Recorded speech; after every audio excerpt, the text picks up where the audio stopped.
to episode 10, a very important episode here for Katie and I on Connecting Clarkston.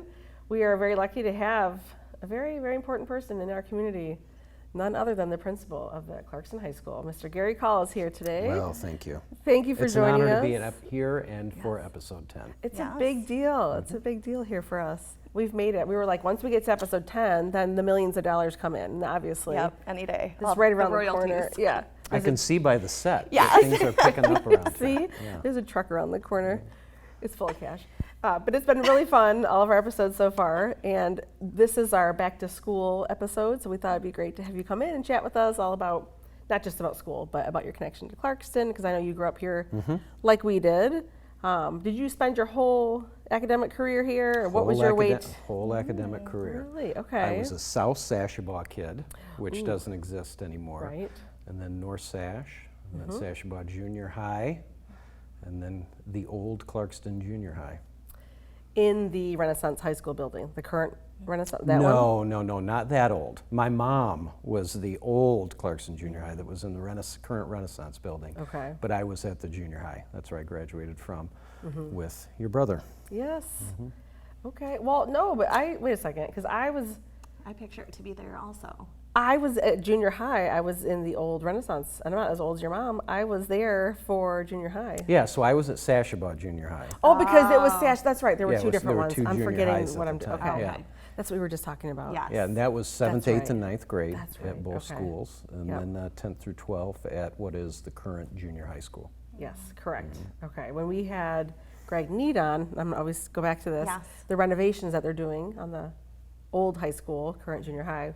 I kept trying to pitch, like, keep the buttresses. This is like my one thing. When they had to Can build we- out the weight room. for Right, that. can we Well, just- it's interesting because in the commons area, so when we were in high school, that was the senior bench. So after lunch, you could go out and you could only sit on the benches, which the benches are gone. Yeah. I think they might have like a wolf statue out there now or something. Yes. Yeah. But they've got these tile murals. And if you ever take a minute to look at them, the tile murals are of the schools that actually incorporated to make Clarkston schools. So I Okay. believe there was like a Drayton Plains school, which nobody knows that Drayton Plains was an actual little place, around the turn of the century. Yeah. And I hope they save those. Yeah. So go in there and look at them one day will. when you're at the junior high. We go to Kensington Church, which happens there. Mm-hmm. And so Yeah. I've walked by those so many times and never stopped to look. Yeah, take a look at them. Yeah, I will for sure. That's pretty cool. Yeah, I haven't looked at it too. I'm curious to go through there and then to see what it's going to be like when they renovate. Aren't they starting that soon? I thought they Yeah. were starting it this summer. Or Well, they're doing things right now. I know that I live in Birdland, so I ride my bike to work most days except rainy days. Yep. And they were doing some drilling to find out around campus, to find out how deep they can go and what they have to do. So work has started, okay. but I think they're just in the preliminary stages of checking it out. When we just pulled up on Sunday, Larry was like, oh, they haven't really done anything. But you couldn't tell that they were doing things, but there's preliminary stuff there's happening. things going on. Okay. Right, they mentioned, or Greg was talking to us about how it's going to be sort of a jigsaw puzzle where like students will be in this spot while this area over here is being renovated, and then they'll just switch, and it's going to be like this puzzle piece, almost like a Jenga, kind of putting everybody together. And Yeah, I don't know that that's happened around here, but in school construction, that's not odd at all. I think it's like some people in the community might think it's going to be a little hectic, but it won't be nearly as chaotic as people think it is. Yeah. I'd say over half of the construction projects that you see around the state, they're like that. And there's a term for it. It's like living in it while you're building it or something. But it's odd where you get a new piece of land and you're going to build a new school, and the old school shuts down when the new school comes in. I mean, that's what we're used to with our new high school, that's been around for 20 plus 99. years. I know Greg was saying that too, because we had mentioned, like concerns over air quality and keeping people out of the school. And he was saying the companies that they're working with are very prepared, and this is something they do frequently. So the systems are in place. Yeah, Just to roll it out. I believe that we're working with GMB again, and that's the architect, and they oversee everything, and it's like clockwork. Yeah. I remember when they built the high school, and they've come in and done some renovations over the years with bond work in our schools and in the high school, and A, you hardly even know they're there, and B, people go to their worst fears, I think. So they think my kid's going to be sitting in Algebra 1 and then next door there's going to be a jackhammer going. Yeah. You know, Right. that's not Yeah. that's not what happens at all. They probably won't even notice it quite often, to be honest. Yeah, no, that's good to know. Well, and speaking of like changes, so you have been here for your whole life, and your parents, were they both teachers? We were just talking about No, this my before. mom worked for GM, Okay. and my dad was a lifelong teacher here, along with Okay. my uncle. His brother Wow. was a teacher. So is that how you became came into the education field? I think subconsciously, maybe. When I got out of school, I thought, when I was in school in college, I thought I was going to be an attorney. And I wasn't sure what kind of law I wanted to practice, and then I shadowed a couple of attorneys when I was at Michigan State, and I quickly realized I did not want to be an attorney. Yep. And I had done things at Michigan State. I had volunteered at schools. I had coached Little League through East Lansing, and just basketball, keeping in, doing things like that. And I was active in our college community with kids. And then I thought, you know what, I think I'm going to go into education. And I thought I would be a teacher and a coach forever. And when I started off, that's what I did for the first 6 years. Okay. Were you always in Clarkston schools for your teaching too? Yep. What elementary? You said you started at elementary level? Or No, I've always been at the high school. Oh, have you? Okay. Nope, I taught Oh. social studies at the high school, and history and current events and civics and AP government and economics, and Okay. What does your dad teach? he was math. Math. Okay. Huh. And then when did the turn toward administration happen? I think with a lot of administrators, especially if you're kind of homegrown, it's an evolution. I will tell people all the time I'm not the principal because I have an amazing acumen for educational pedagogy, blah, blah, blah. I never said no to anything. And I'd like to think I was pretty good at what I did. Yeah. But I was a coach, a club sponsor. I did our North Central accreditation. I did all kinds of things around the school. I worked security at night when we had that position. And I think one thing kind of leads to another, and I got a wealth of experience, and then a job opened up and I got it. So I was an assistant principal for 7 or 8 years, and then I Yeah. think this will be my 14th year as principal. Wow. Do you ever miss the teacher experience in the classroom? Do you miss having that? Yeah, I do, because relationship? I really liked it. As an administrator, oftentimes you don't get to know kids at that level, particularly through sports, or also performing arts. You know, coaches and the sponsors and teachers in performing arts, they really get to know kids. So, you know, the kids that I coached in basketball years ago, you develop a pretty deep relationship with, and it's cool. As a Yeah. principal, you don't get that often, but you do get to know a lot of kids, and it depends on your style, you know. Sure. I like to be out and about. I like to walk around. That's my favorite part of the job. But it's also easy, and I've seen principals who don't get out and do that a lot, and I think that's to their detriment. Right. Where did you teach? I know you. Oh, in we've Colorado. You taught in Colorado. Okay. Yeah. Like, A little I know bit that here. we've talked that you taught, but I Right. never asked where. Okay. Well, I did my certification at U of M and did my student teaching there in Ann Arbor, but then taught in Colorado mostly. Okay. So, That's where I got my teaching certificate, U of M? U of M. did you do the? I did the LMAC program, but what's the other one? That was the elementary. One. Did you get your master's at Right. the same time? Yep. No, I didn't. I just got my teaching credential. It's called the MAT program or something, Masters in the Art of Teaching. Oh, with- okay. Because mine was MAC, so it's very similar. Yes. Anyway. Yeah, so I student taught in Plymouth at Canton Yep. High School. And, that was nice. You could be in and out in a year, a summer in a year, so that's why I Yes. went there. It's a great program. And there's a lot of really interesting schools in that area to do student teaching, and it's just a cool little area to kind of get your feet wet. Is and- that where you did yours also? Yeah, well, in Okay. that same area. But Got yeah, it. it's a great program. I was thinking about how your dad's taught here too, though, and like getting back to the idea of, do you and your dad talk about how things have changed Oh, all the in time. Clarkston? Like what are the things that you guys talk about? What's changed? What's stayed the same? What's kind of the feel over the years? Well, obviously it's grown quite a bit.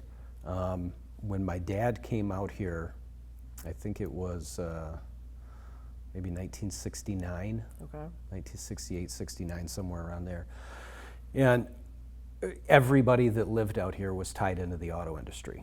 You know, there wasn't the large homes, there wasn't the affluence that we see a little bit today around Clarkston had not moved in yet. So it was very blue collar. You know, class sizes were smaller, and then you saw some of that growth. So he saw that over time. I think when I graduated from high school, and around the time we graduated, we were at about 400 to 450-ish kids. And then the area really started growing. You saw a lot more new neighborhoods. You know, the lakes that we lived around, that people live on here now, were cottages at the time.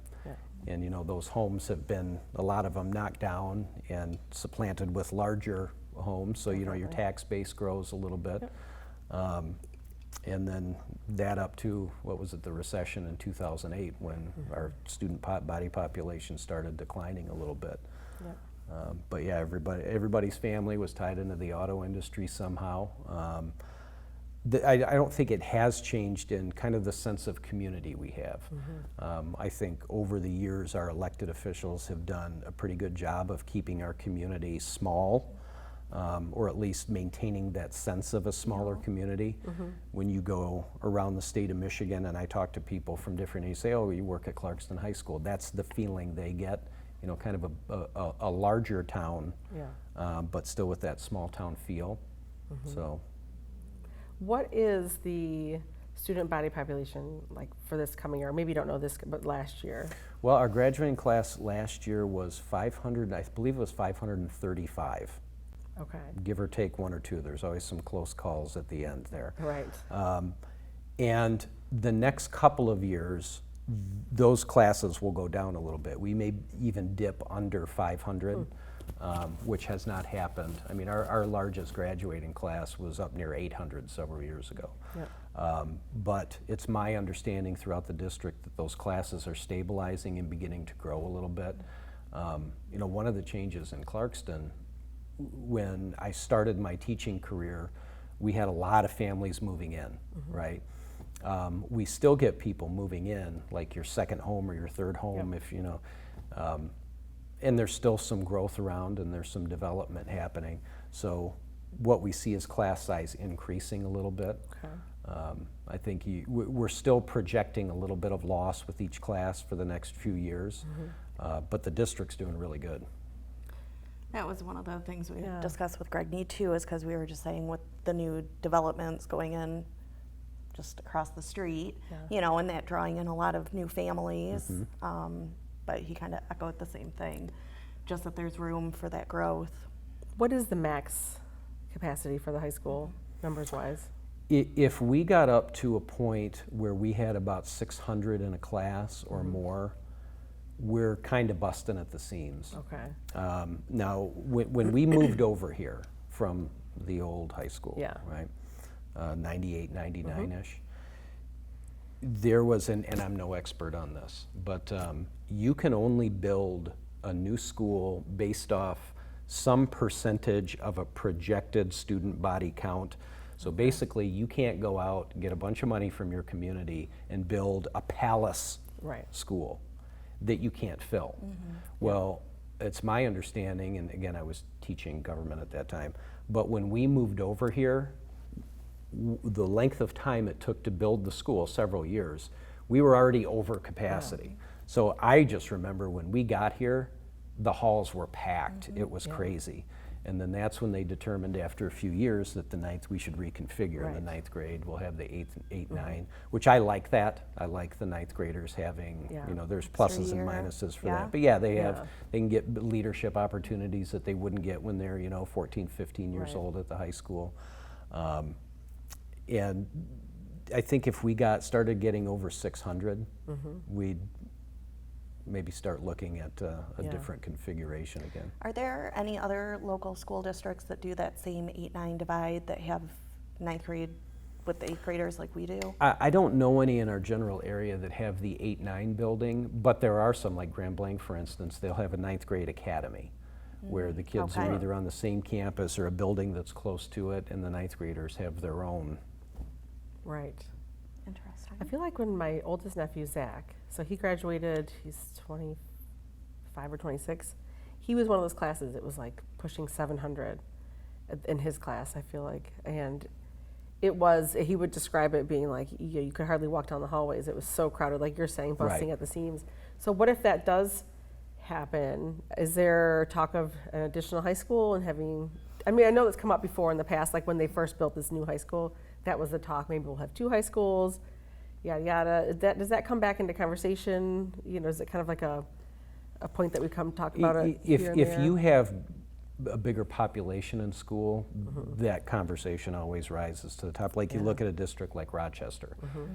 Rochester, obviously, it's a larger community, has more people than we do, but they have 3 high schools. Yep. And I think, if we have 600 kids in a class, they're probably going to have 450 in a class, right? Okay. They have smaller class sizes, Yeah. but 3 high schools. And there's pluses and minuses for each. So if we were to break into a Clarkston High School and a Clarkston West, like Traverse City and Traverse City Right. West, there are pluses and kids could get other opportunities, but there are disadvantages. I mean, we're traditionally a 1 high school community. And there's a lot of pride and tradition that go into that. And you can still provide kids opportunities. So to answer your question, I haven't been privy to any conversations. Would we Okay. have Yeah. 2 different high schools? I'll probably work here for the next 10 to 12 years, hopefully. Mr. Ryan, if it's okay with you. Yeah. And I don't see that happening. Okay. Yeah, it just makes me curious. And I do think it changes the feel, like that community feel we've talked about with everybody we talk to. There's this community values that we all share, and there's definitely a vibe here that is that small town charm, but we're growing, we're still growing. So how do you maintain that? I think having that 1 high school is part of that glue that kind of keeps people united or whatever. So I can see how that would be a disadvantage, but like you're saying, sports, for example, then more Yes. kids would have the opportunity to play, maybe at a varsity level or whatever, I guess it's a balancing act if we ever were to get to that point of the population dipping over capacity or whatever. But from a management perspective, I would imagine, you can see it at the elementary level. You want to have equity. You don't want one elementary to have a bunch of stuff, and other elementaries don't have the same opportunities. And even when we were young, Sashabad Junior High and Clarkston Junior High, you could look at a lot of examples of inequity, things that one school got that another school didn't get.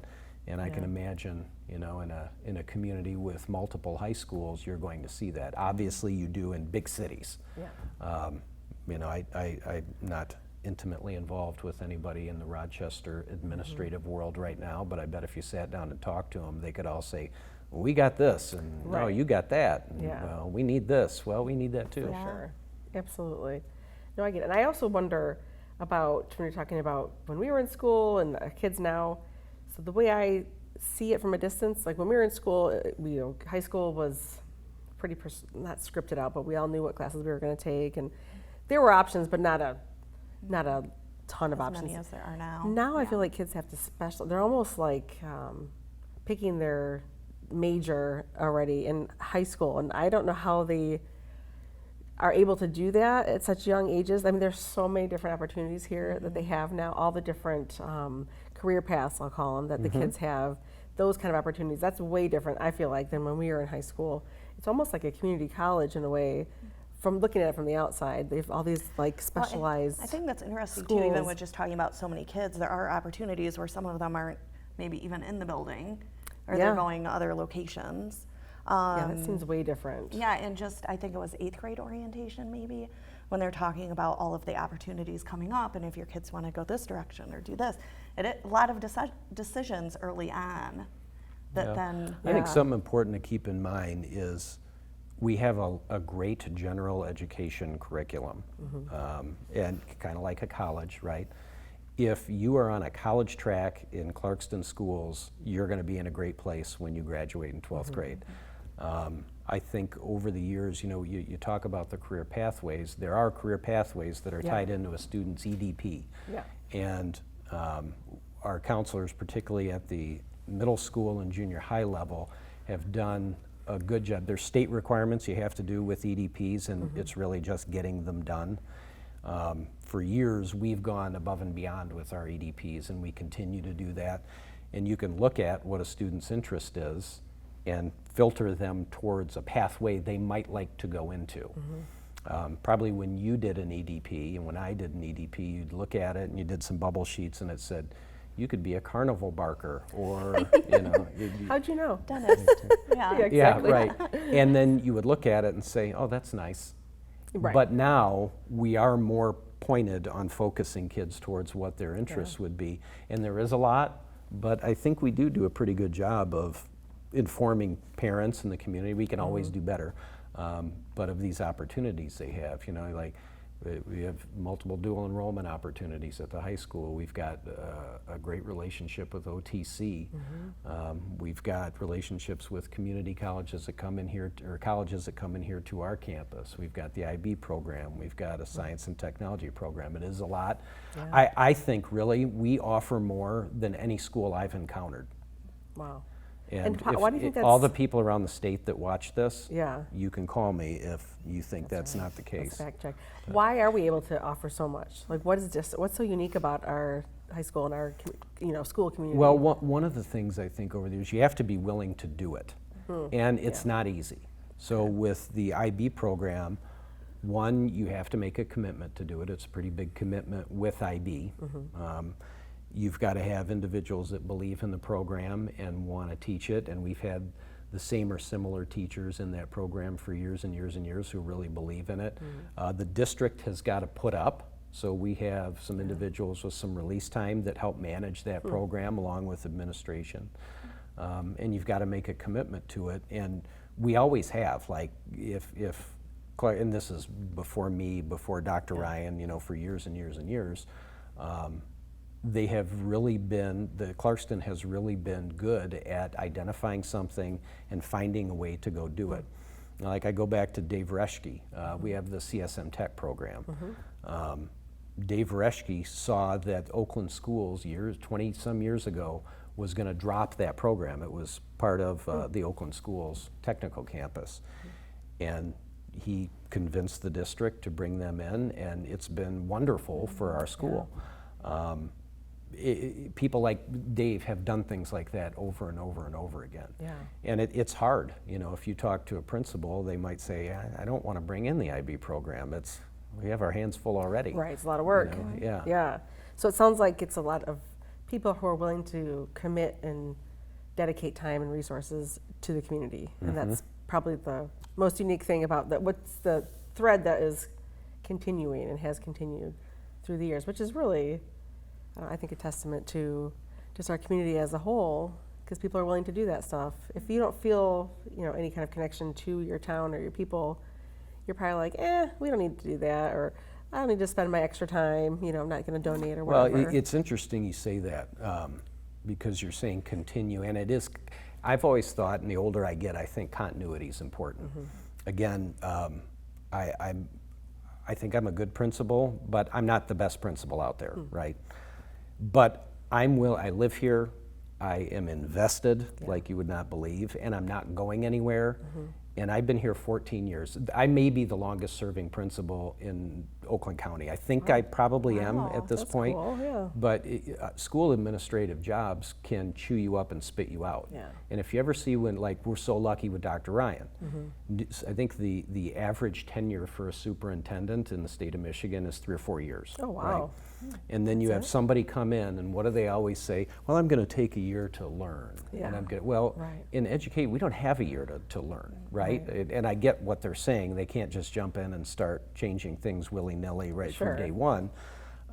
But if you have continuity, that is a huge hurdle.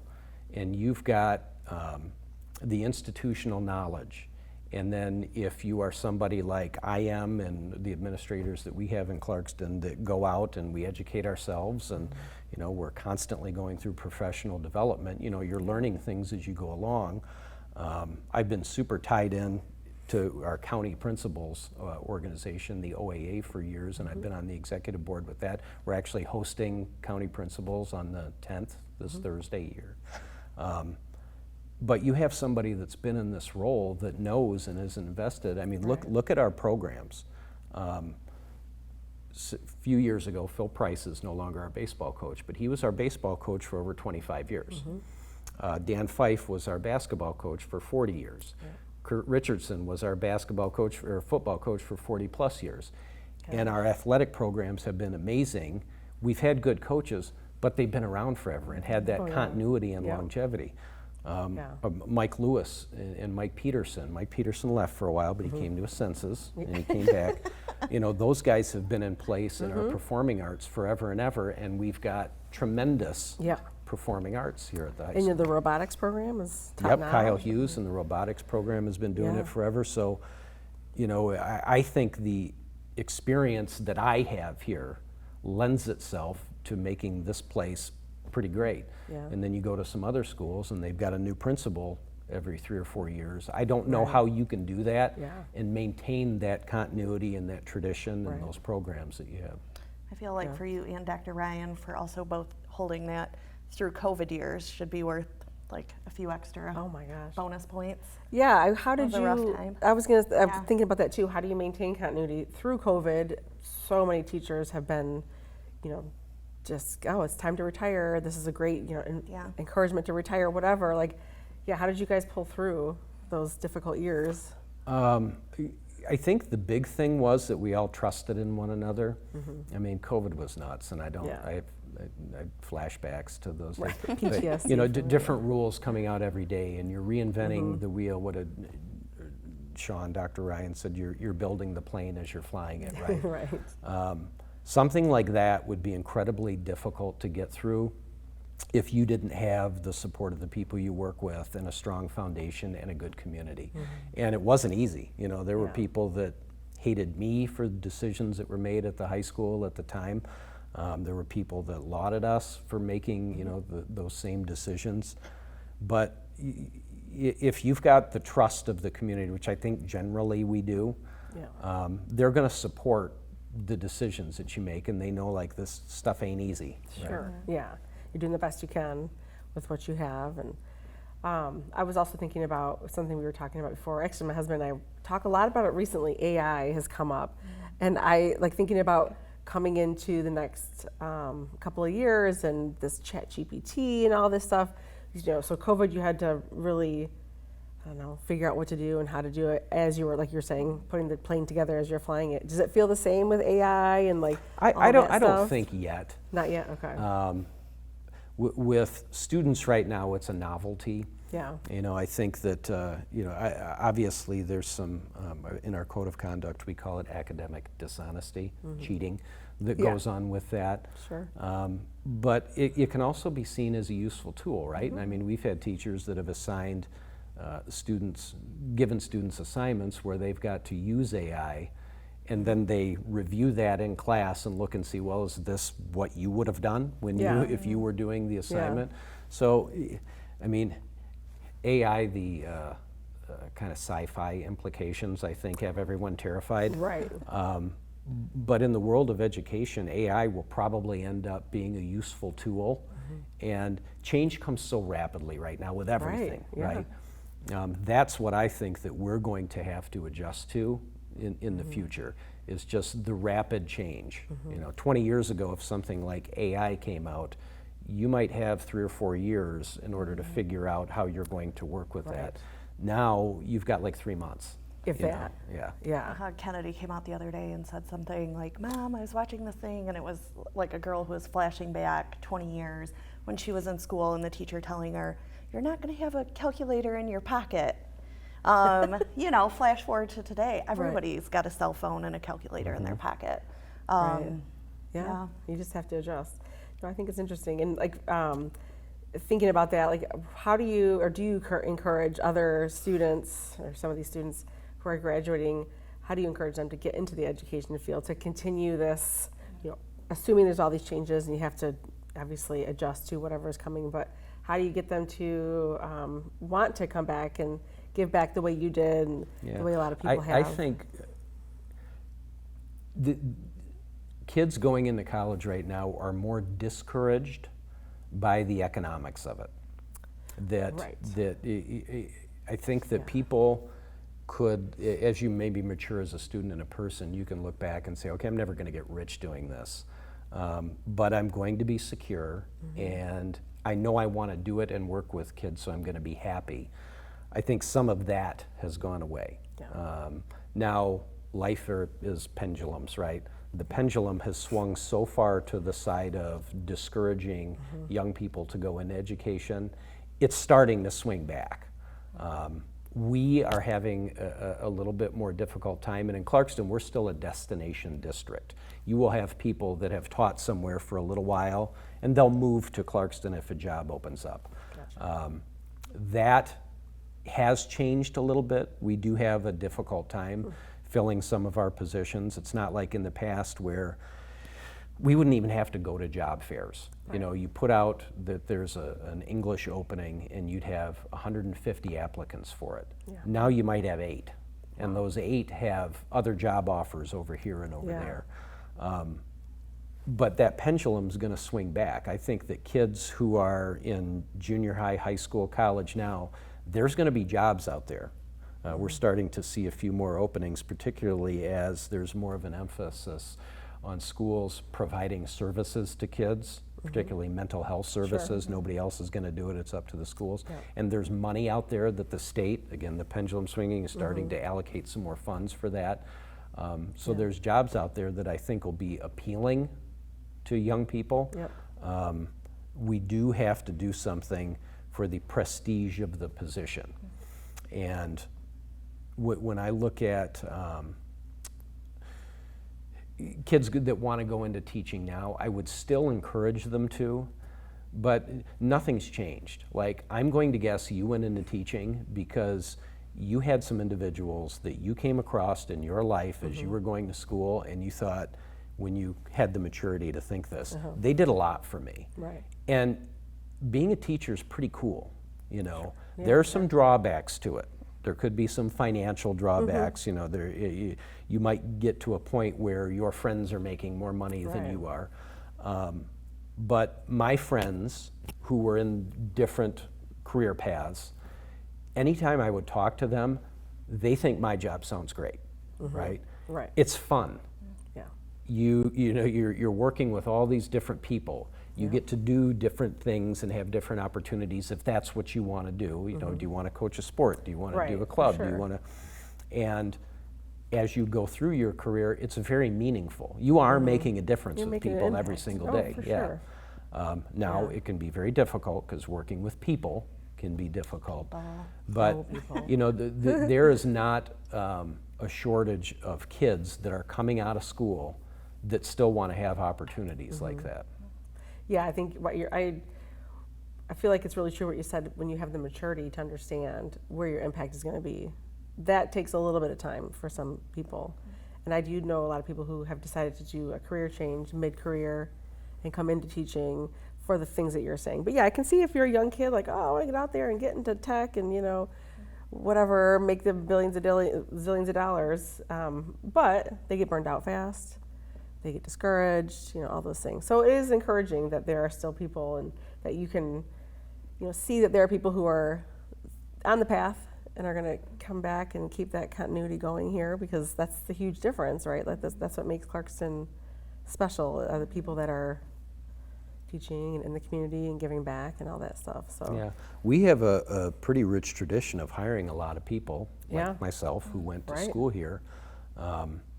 And some people will knock that. I do think it's important to get different personalities and Sure. different people and different backgrounds. Yeah.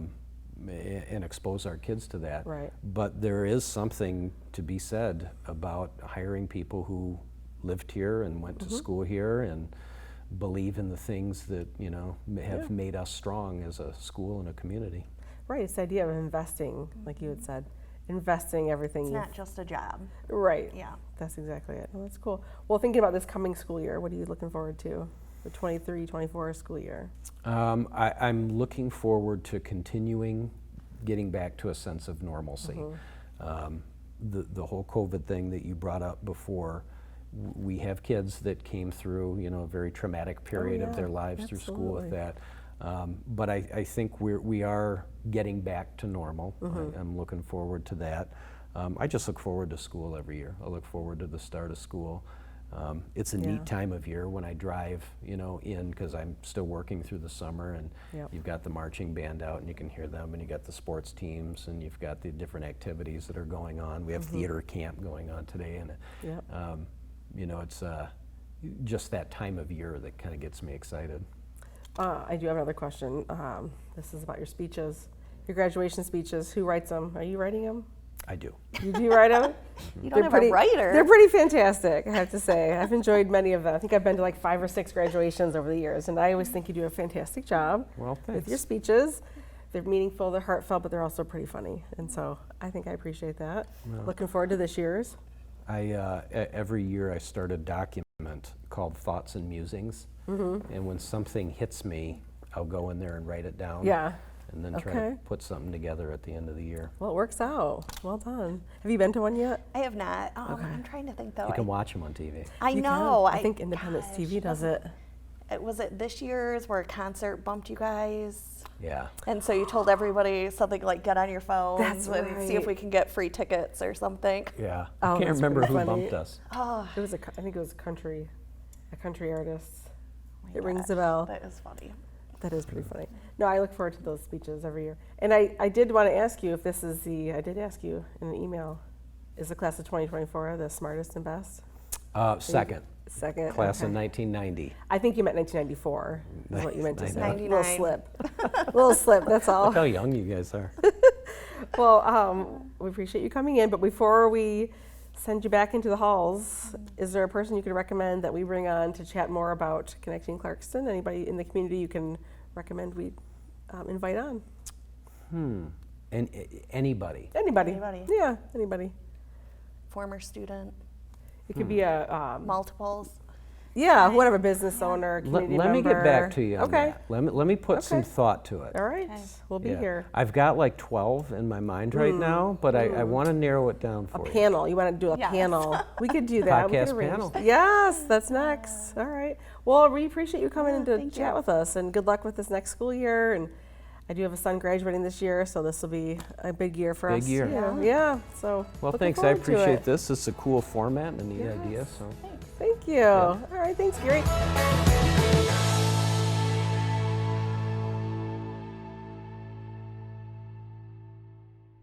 This podcast is brought to you by Independence Television, located inside Clarkston High School. The views and opinions expressed in this program are those of the speakers and do not necessarily reflect the views or positions of Independence Television, Independence Township, or Clarkston Community Schools.